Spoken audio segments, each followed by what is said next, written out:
இல்லாதவைகளிலே தன்னுடைய கரத்தினால் நிறத்தையும் கொடுத்து, மணத்தையும் கொடுத்து, ருசியையும் கொடுத்து, விலையையும் கொடுத்து, முந்தைய ரசத்தை பார்க்கல சுவையுள்ள ரசமாய் அவரால் மாற்ற முடியுமானால் நிச்சயமாய் நிச்சயமாய் நிச்சயமாய் இன்று நம்முடைய தேவனால் அதை செய்ய முடியும் என்று நம்புங்கள்.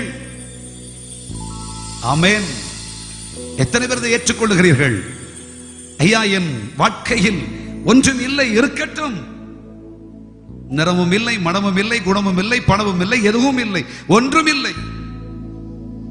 என் வாழ்க்கையில் என்ன நடக்க போகிறது? கர்த்தர் சொல்கிறார், ருசி உள்ள அற்புதமான திராட்சரசமாய், ருசி உள்ள பதார்த்தமாய் உன் குடும்பத்துக்கும், உன் கோத்திரத்துக்கும், உன் சபைக்கும், உன் தேசத்துக்கும் ருசி உள்ள பதார்த்தமாய் உன்னை ஆண்டவர் மாற்றுவார். விலை உள்ள மனிதனாய் மாற்றுவார்.